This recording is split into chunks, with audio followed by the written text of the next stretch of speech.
a day. No reason not to murder myself. Death by her own murder. Okay, it's we're gonna get that grant money. We're gonna build out a fucking tripped up studio. That would be pretty nice. We're doing it. Look at your face. I know. Hold on.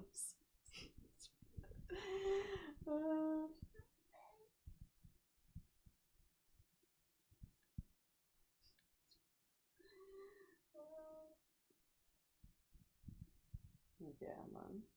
Just make sure I get that. Make sure I get that screenshot.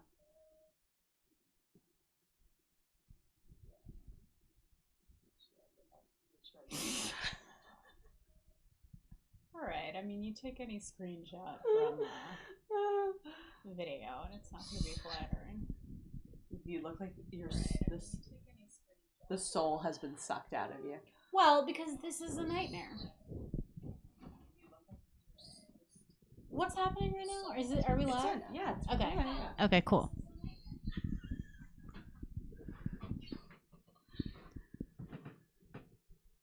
All right. You guys like that shit? You want to give them a little ass. Yes. Ass. And And the drop. da. Stop. And motherfucking hammer time. Whoa. Wobbledy wobbledy wop wobble wobble. There you go. She's back, baby. What is that song even? Ass by Sean. Big Sean. Big Sean. I was gonna say Sean Combs. That's P. Diddy. Sean P. Diddy Combs. Big Pun. There's so many of them. There's so many big boys. There's Big Boy. What exactly are you saying? Rappers with the word big in front of them. Right. Big Sean, Big Pun, Fat Joe. Not big exactly, but large in scale. Yeah, there's also Lils. Lils. Yeah. We need to bust Lil the game Xan, open. Lil Wayne, Lil Bow Wow. Yeah. Shortened to Bow Wow. Professionalism. For, maturity reasons. Professor Bow Wow. It's like, any way to bring up Ice-T and Law and Order SVU. Do you guys watch Law and Order SVU? Are you familiar with it? Watching Ice-T be a detective is the funniest fucking thing. Can you do an impression? It's going to seem racist, but here we go. Okay, so for the first few seasons, he has the hair is slicked back into a ponytail. Okay.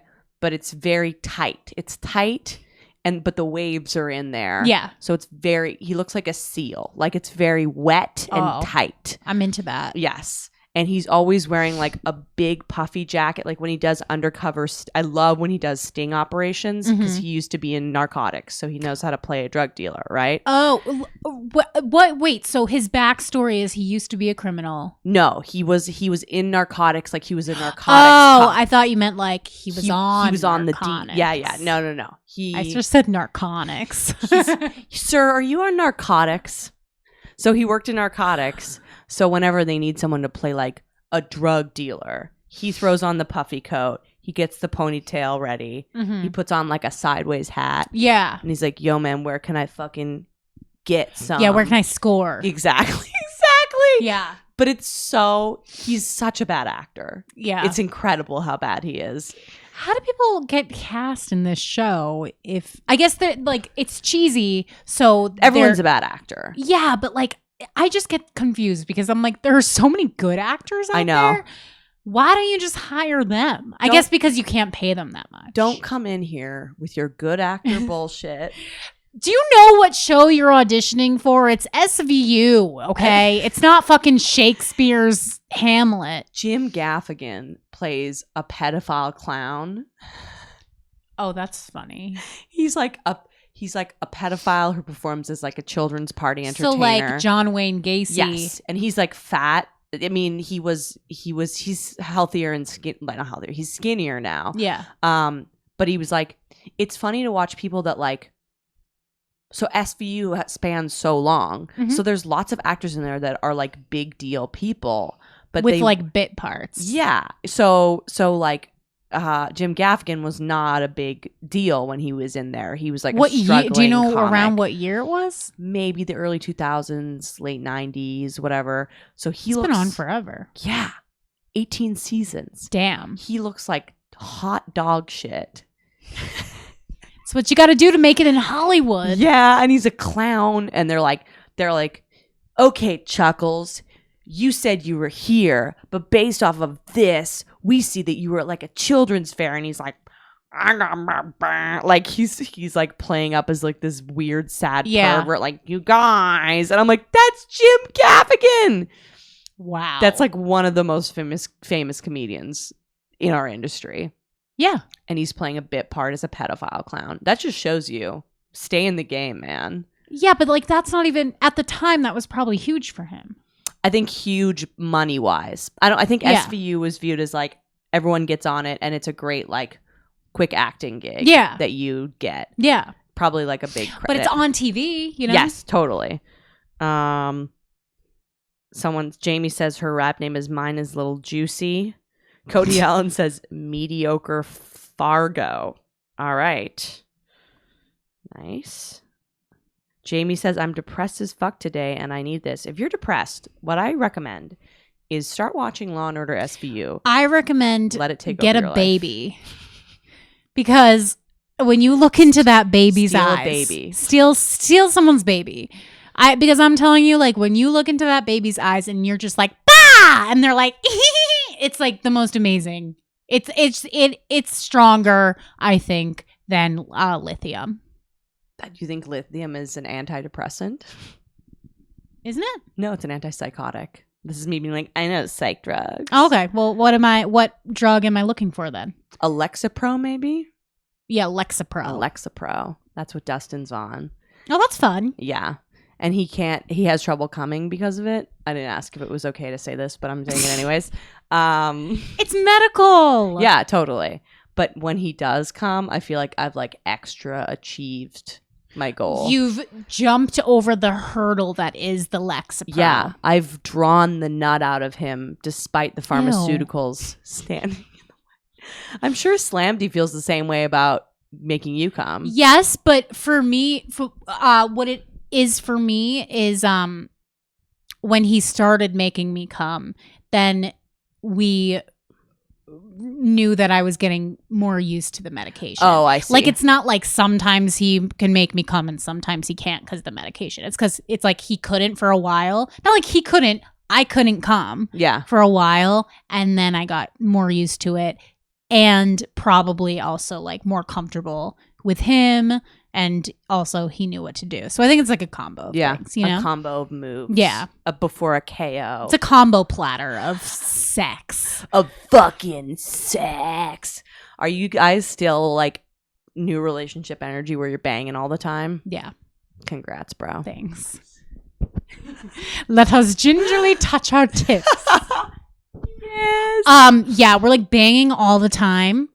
And if we go like 24 hours, maybe not 24 hours, but like if we go 48 hours without boning, it's like thick in the air. Wow. You know what I mean? Yeah. It's like, I don't know. He could probably just like rub up on me and I would go crazy. Look at you. Yeah. And it's funny because I would always hear people say that. And I would always hear people say, yeah, like the first 6 months of a relationship, you're just like fucking all the time. And I would always think like, okay, but like, don't people fuck all the time? Not like this. Not like that. Well, like what I was going to say was like, now I get it. Yeah. Because it's like, it's not just that you're fucking all the time. It's like, you can't get enough of it. It's like, you're never satisfied. Oh, yeah. It's a drug. It's a fucking drug. Like a drug. You're in love. Mm-hmm. Yeah. I'm in love with the stripper. And he slams and he slams and he slammed. Someone goes, Eric Quick says up, down, left, right, come. Yes. He knows. Yeah. He knows the combination. Yeah. Yeah. It's like DDR. Do you like this? Do you like his smell?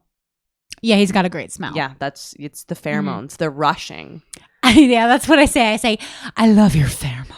I love your pheromones. No, when you know you're fucked when you like someone's smell. You're like, I'm in love with you. Yeah. Yeah. You're locked and loaded. Yeah. On a chemical romance. Yeah, Maybe that's what My Chemical Romance was about. That's actually a very good thought. Thank you. Like My Chemical like I've never thought about it before. I always thought it was just like I feel like the emo formula is you just take like a hardcore sounding word and a soft sounding word. Yeah, like Taking Back Sunday. Yeah. You know what I mean? You have to do one thing that's like kind of more aggressive, yeah. And the other one has to be more lame. My Slam Pig Surprise is a t-shirt that I'm going to be getting. My Slam Pig Celebration. Tracy Carnazzo was in here earlier today, and her friend that she grew up with in Queens. What did they say this girl's nickname was? It was the meanest. Oh, Pig Vomit. Pig Vomit. Because her face was really unfortunate, they said. Okay, may I say something? May I say something in front of Nicole? You can definitely say something. Now, everybody. Okay, so I love feminism. I do. I am a big fan. A hardcore feminist, I would say. That being said, one of the offshoots or after effects of feminism is that like all women support one another. Yeah, like women need to support other women whether or not they like them. Exactly, which I think necessary. The thing is, I think it's necessary because if we don't support each other, we don't have the infrastructure to fight the patriarchy. Exactly. Like that's what it's about. It's not about like I guess it's also about like not tearing other women down just because like you want to support women having their own path or whatever, even if it's not yours. But I think it's more like we are stronger together as a unit to murder all the men. Right. Like if I see a what? We get put on a list. If I see a woman that I don't like succeeding, even though I don't like her, I'm still like, fuck yeah. Yeah, like you work hard. Yeah. Get it, girl. Yeah, and I'm like, I'll never talk shit about you in front of a man. I won't do it because I don't want them. Because there's this shitty little thing that misogyny does is that it paints women as catty, and it's like women are mean to other women, and it separates us, and it just all we do is fight amongst one another, and we're not ripping men's balls off. So I will never, ever in front of a man. Every time you're tempted to say something mean about another woman, just rip a pair of balls off. Yeah, exactly. The urge will dissipate. So it's a distraction. However, all this being said, and I believe this truly and fully, and I will not talk shit about other women in front of men, and I will always do my best to support other women. Your Honor. I do love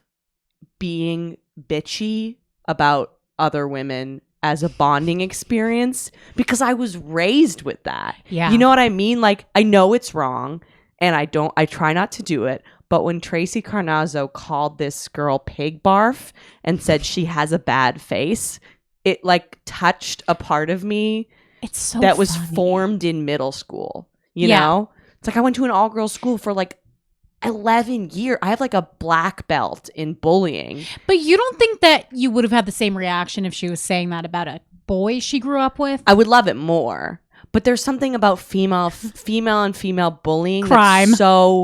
It's so evil and funny. And like, because women are emotionally intelligent, so we can use that emotional intelligence to take someone down in a way that's so vicious. It's almost like an art form. You can insult somebody in a way that will cut them to the core. Pig vomit. Because she's got a bad face. Because her face looks like pig vomit. Yes. I don't even know what that looks like. And it's so offensive. Yeah. It's so fucked up. And like, I just, What are people saying in the chat? Let's see. Hi from Texas, hot mess ladies. Yeah, there's a lot of Texas people, like, in the gang, which I'm surprised by and happy. Eric Quick says, my slam piece is a magnum, might be a bumper sticker. Yes. Rage Against the Brunch, I call the band name. Nice. Yeah, that's a really good one. Yeah. Panic at the Disco. But okay. But counterpoint about pettiness with other women. There are some women counterpoint to the point I just made. Because I've been thinking about this a lot. Yeah. There are some women who are truly fucking garbage and they don't help other women and they're shitty people. And I hate having to be like, yes, queen, when I don't like this person. Yeah. Like, to me, feminism is about being empowered and equality and smart. And so to me, I'm like, that is not the actions of a smart person pretending that they like someone that they don't. I agree. So it's hard. Like, you could not insult somebody, but that doesn't mean you have to openly support them. Like, there's a particular woman who is very public, and I know through gossip, another wonderful woman thing that we do. Oh, yeah. That she's sleeping with a gross monster. Wow. Do I know this person? Yes.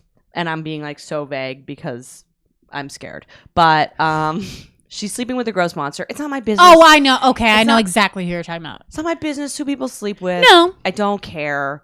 If I were to be judged for the people that I have fucked, then I would be sent directly to hell. Yeah, there's a difference though.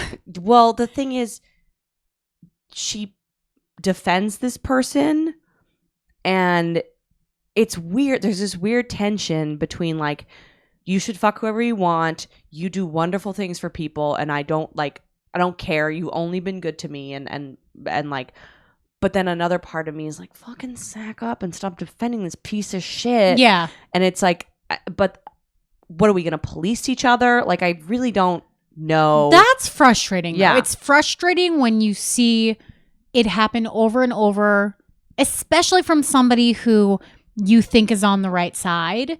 Now they're fucking somebody who's so clearly on the wrong side. Yeah. That it's like, okay, I mean, do you stand for what you stand for, or do you stand for what you stand for until you feel bad about yourself and now you're going to suck some dick? That's what I'm saying.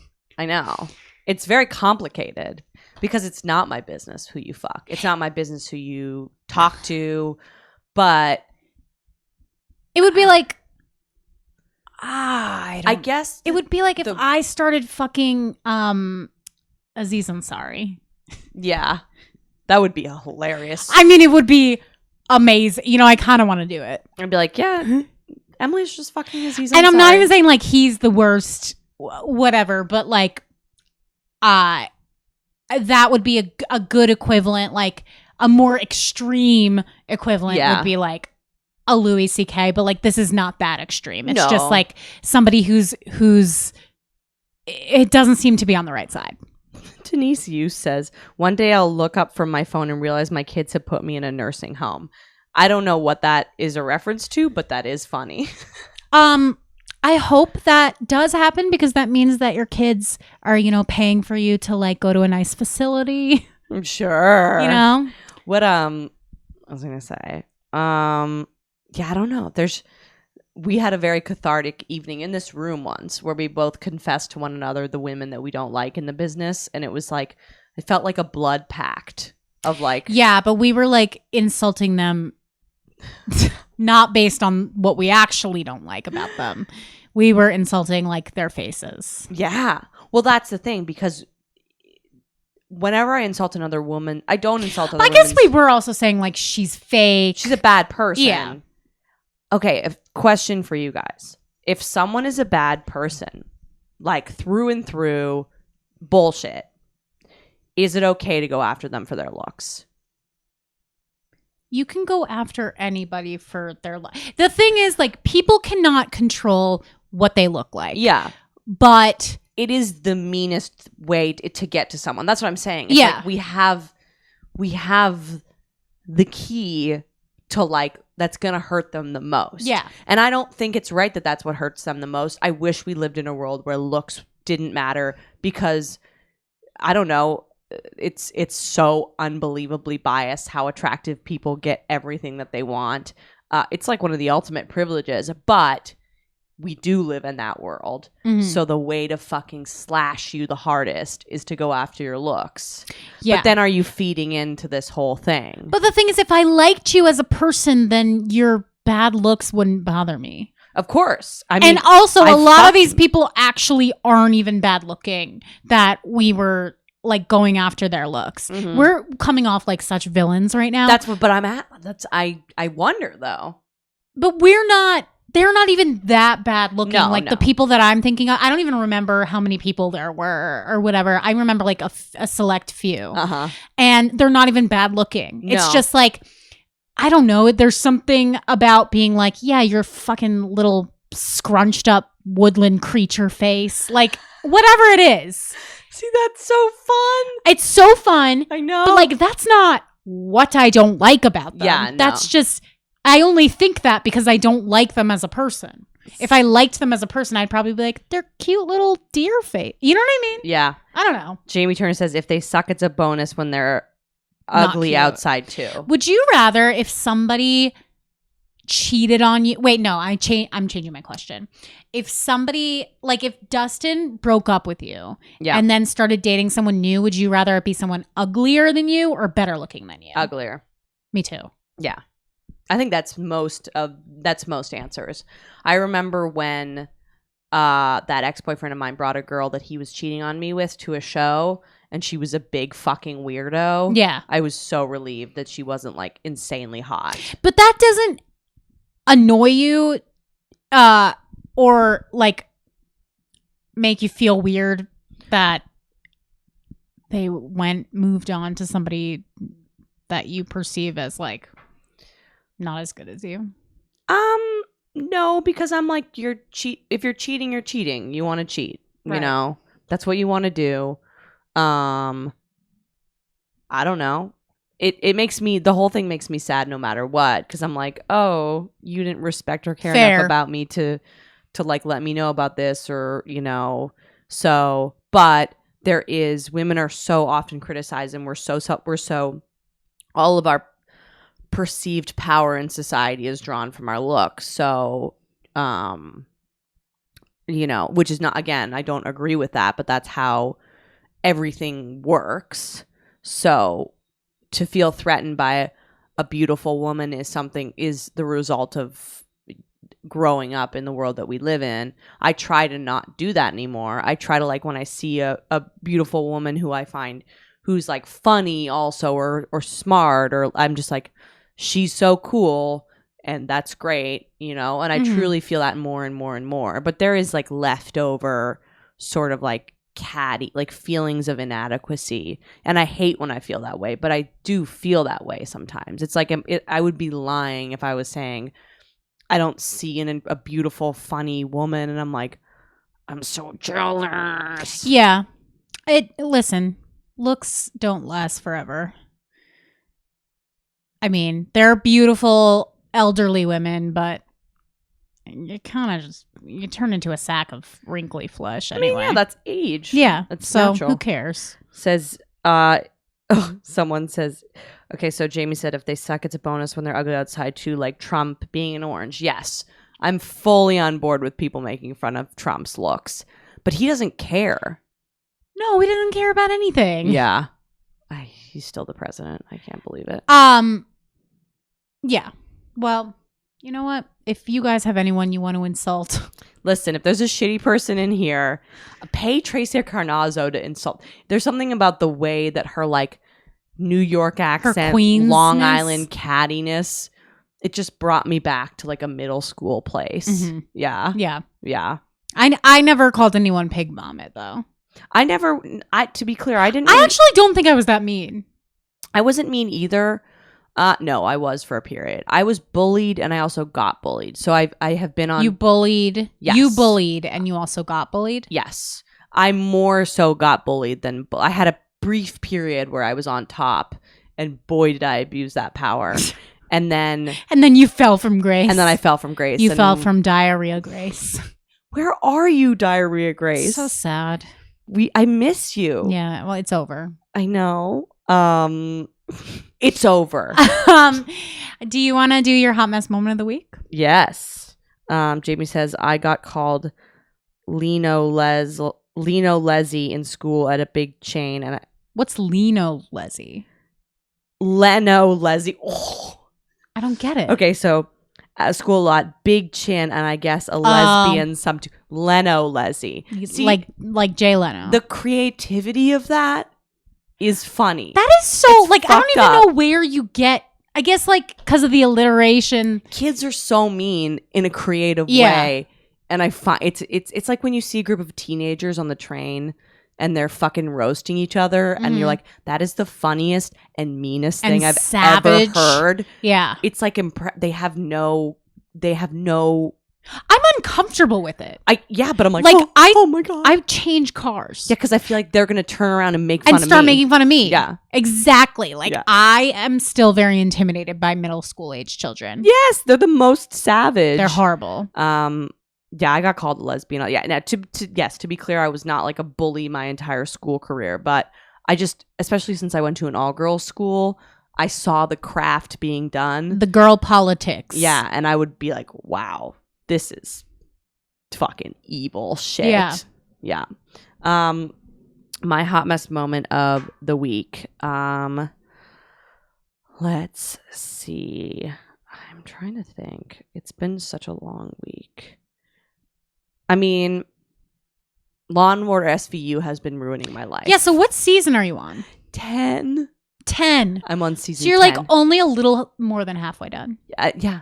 I'm gonna die watching Law & Order SVU. How much, so when you come home at night, like, do you watch a couple episodes before you fall asleep? Yes. Or are you up all night watching episodes? I mean, depends.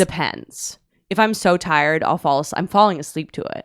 I also skip episodes. I'm not watching like every single one in sequence. Like sometimes I'll skip around, and sometimes I'll watch it in the background. Choose? Like one that sounds more interesting. I don't like kid fucking. If it's a kid fucking episode, I'm not with it. But they're all sex crimes, right? So, okay. So it's like it's objectively disturbing either way, but kid fucking is just like the most disturbing. Derek Keaton says, lol, that's a whole lot of rape to imbibe, Andrea. I agree. Yeah, 10 seasons worth of rape. And like, if you're not having dreams that you're I am being having raped, dreams. Yeah, I like at that point I'm like, I don't know, watch fucking Marvelous Mrs. Maisel. I can't stop.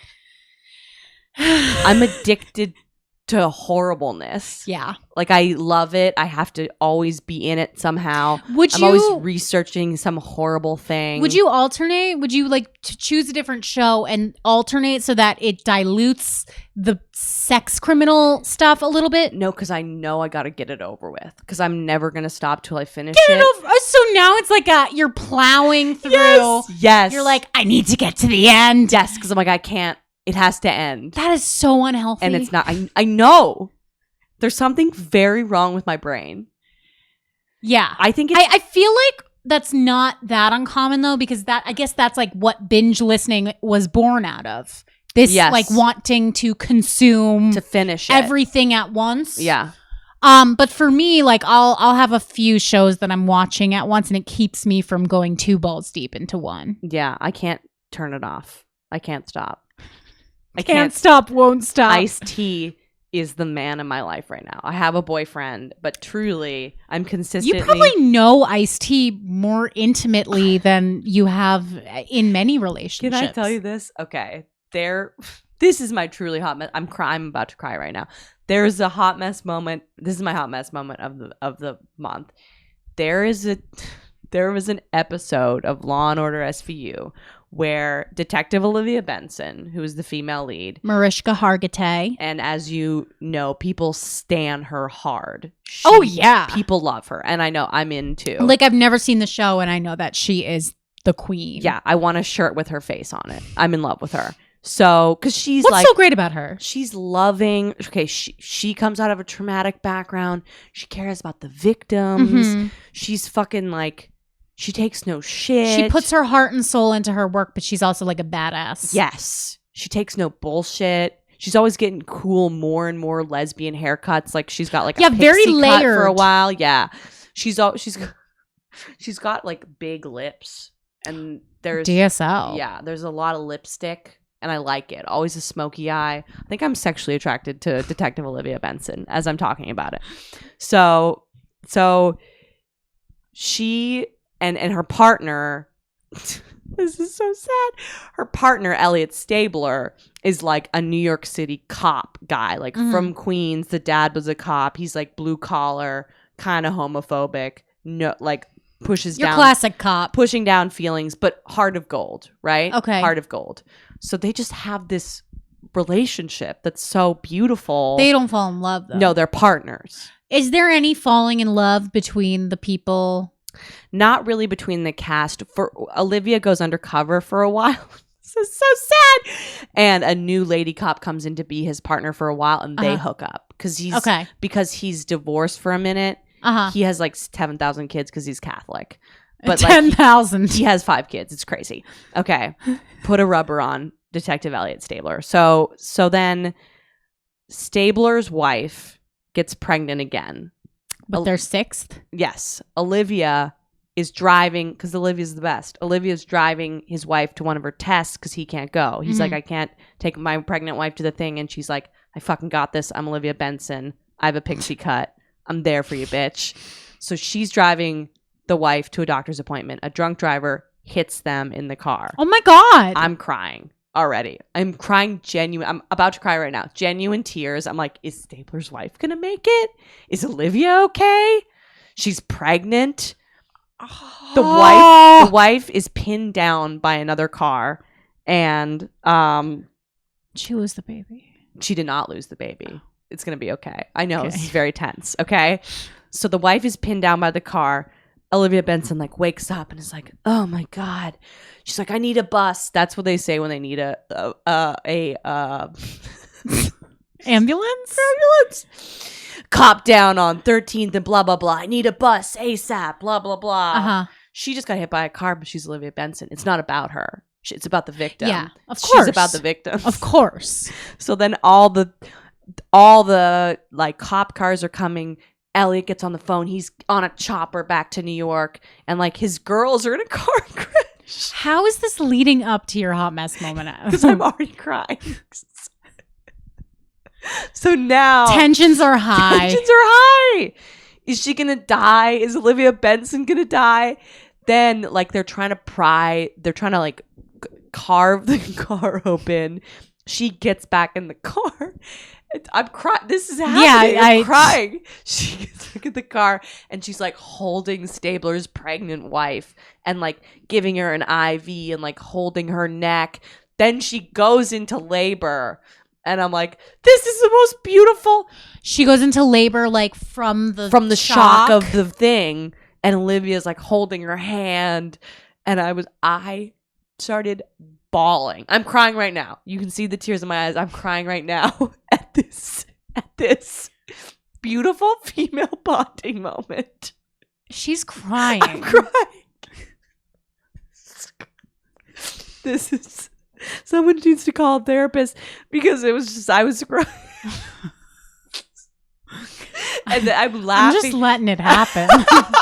I'm laughing at how ridiculous it is that I'm crying at this. Yeah. But so it was not, okay, so it wasn't like that she lived and you thought she was going to die. It's like, it's more of the female. It was the saving the female. Friendship. It was friendship. Like Benson. Were they friends before? Yeah, but it's more about the friendship between Olivia and the partner. Elliot. Yeah, because she wants to save his wife. She loves him so much. Yes. Then the mom. They get into the ambulance. When she gets out of the car, I'm crying more. I'm clapping alone in my apartment. Someone needs to commit me to a facility. I would love to see hidden camera footage in this apartment. I wish there was like a Teddy cam. Clapping. I almost stood up. I was so happy. And then she's in the ambulance and the baby's coming and Olivia delivers the baby. Okay. And then everything's fine at the end. But I was like, I am crying. I'm feeling more emotion, extreme hysterical emotion about this fake cop show than I think Rankin says, do we need to get better help on the line? I think so. I do. I was like, this is so crazy. The level of reaction. I was like, it's so pure. The love is so real. It's borderline. I need to be institutionalized for the effect that Law and Order SVU had on me. I couldn't just stop myself from crying right now. Yeah, that's beautiful. That's beautiful. I always say, I think it's great that you're able to access those emotions. Yeah. Listen, I think it's great. Thank you. It's definitely healthy and good and okay. Very good. Yeah, definitely good stuff. Yeah. So I just want you to know, if Slam D ever gets pregnant with your baby and we're buddy cops together, you would save him. You would do everything in your power. Yeah, I would Olivia Benson. I would help pull his pregnant body out of the car. I wish I could get Slam D pregnant. I don't. That is kind of fun, right? That you can get someone pregnant. I was actually thinking about this. Not that I don't want to have a baby, but I was thinking that on a primal level, the difference between regular sex and baby making sex must be like, there must be something really awesome about like, I'm gonna put a baby in you. Oh yeah, the power of that, the power and like the raw, keyword raw, passion. I start crying again. I'm like, it's a circle of life. Like, I'm doing my man job. Yeah. And putting a baby in your belly. Yeah. It must feel crazy. Yeah. Man, write in. If you're putting a baby in your wife, does it feel fucking awesome? J.M. Smith says it's overrated. Really? Well, I will say that from the only story that I've heard from people who have actually conceived, because I feel like if you've actually conceived, the only time you're talking about it is when you're having trouble, which a lot of people do. Totally. You need to know when you're ovulating. You need to be on a schedule. You need to becomes like medical. Yeah. Like just make a cum deposit. So maybe like the first couple weeks would be fun, but then you'd be like, okay, like when is this fucking happening? Eric Quick says Law and Order saved up all their dramatic character tragedies for rare moments, unlike ER when they kill every major character before the end. Yeah, they don't have a baby in a car moment all the time, so it just caught me off guard. Oh, I see. It's not like that. It's usually not dramatic within the characters. No, they're just trying to solve the crime and save each other's lives. That's beautiful. Someone says Christopher Maloney is awesome. That's the guy who plays Detective Elliot Stabler. Oh. I'm always excited when I see him in something. I started watching Happy recently. I guess Happy is a show he's in. That gig also must be such a fucking cash cow. Yeah. Like such a great, consistent cash cow. Yeah. I mean, you'll never become like an Oscar-nominated actor, I don't think. Like you're a working actor. Yeah. And you're on a show that's beloved. Yeah. And people, appreciate what you're doing. And you're saving fake lives. You're saving fake lives every day. And you're bringing me to genuine tears. Okay. That's not nothing. What was your hot mess moment of the week? You can have an entire mental breakdown over a cop show. Okay. I mean, my hot mess moment of the week, my therapist is leaving the practice. Yeah. Did I tell you about this? Yeah, and you were like not sure if you wanted to so I'm meet a new one. I was kind of like having a moment where I was like mad at her. Not mad at her, but just like annoyed that at the thought of me having to start all over again, and then thinking about, is it worth it to have to tell somebody my whole life story again and all that stuff? Send them the podcast. Be like, listen for episode 50 to 200. You'll get the gist. Yeah. Eating disorder, mom, go. And then I go in and they talk to me. I don't have to say anything. Exactly. That would be ideal. Yeah. Honestly. Emotional labor. So I go in and she's like, so what? But so she hasn't left yet. She's not leaving until like middle of December. Okay. So it feels like I'm in this weird purgatory where I'm going in and I don't have anything to say because I feel like anything that we talk about, I'm just gonna have to repeat. Yeah. Right. So I go you don't in. Even care about me. It's not even that. It's just like because you're not Detective Elliot Stabler. She's certainly not, and she's certainly not Mariska Hargitay. I mean, God, if Marissa Hargitay was a therapist, it'd be incredible. Yeah.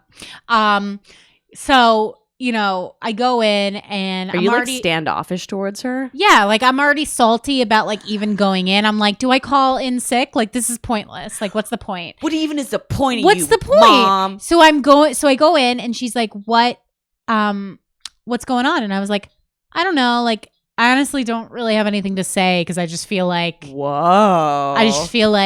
you're leaving, so you iced her the fuck out. I iced her out. I felt really bad after, but she took it like such a champ. I mean, like she's a professional. Yeah. But I've always been so careful not to step on my therapist's toes and like to be polite because I know that in theory you can say whatever you want to your therapist. Like you could be like, I don't trust you. Like like I know that's a reasonable thing to say if you want to like work on that relationship. Yeah.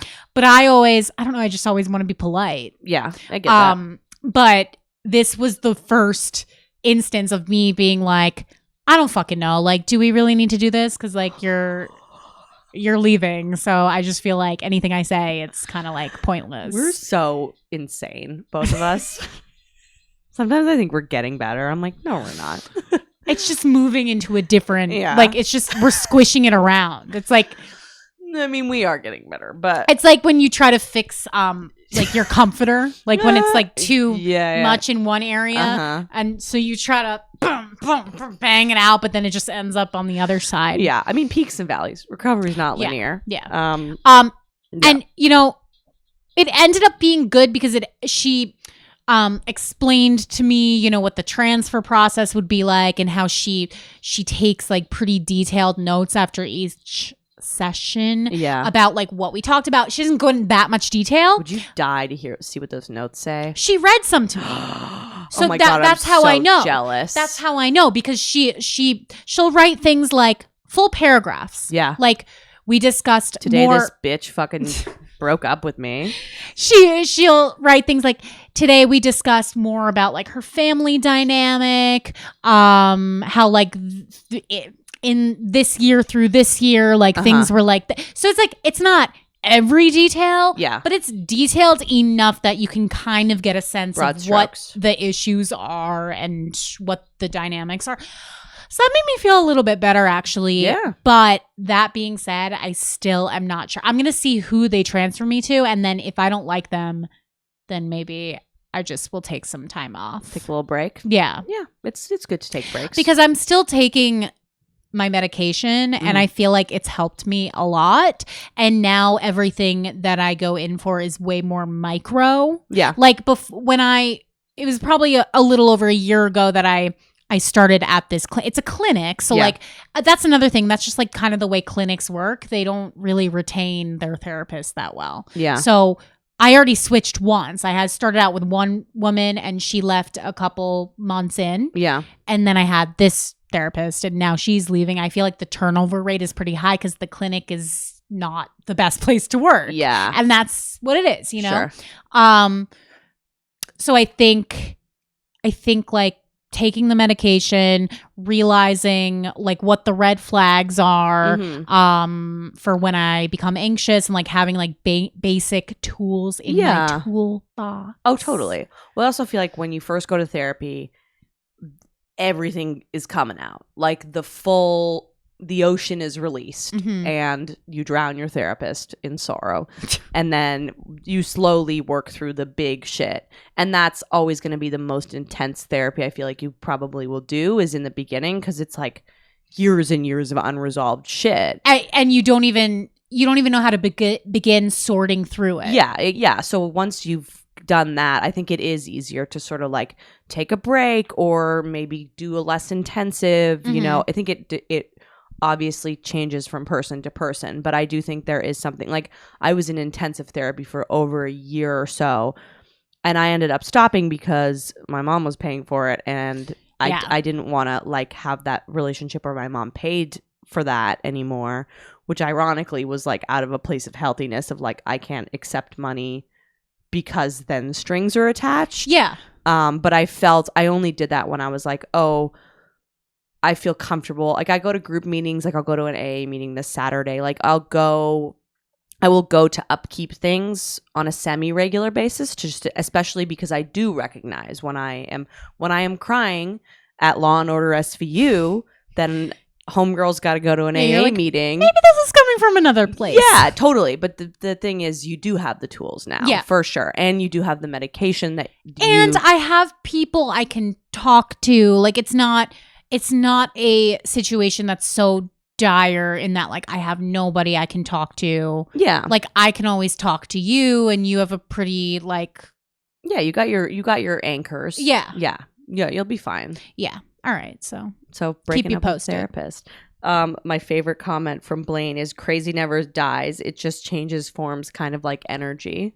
Wow. We were born with a certain energy. I was gonna take out your crystals and just. we were created by the same type life of force. Crazy energy, and when we bonded together, we became one in the craze. I hope everyone has a wonderful weekend. Yes. Thank you for joining us. Slide into our DMs and tell us how you like the new later in the afternoon time. Yeah. We're still trying to lock down an exact like regular time, but I think 3:30 or 4 o'clock would be generally a good time for everybody. So California can come to the party, you know? California knows how to party. Keep being a mess. Keep being a mess. We love you. Goodbye.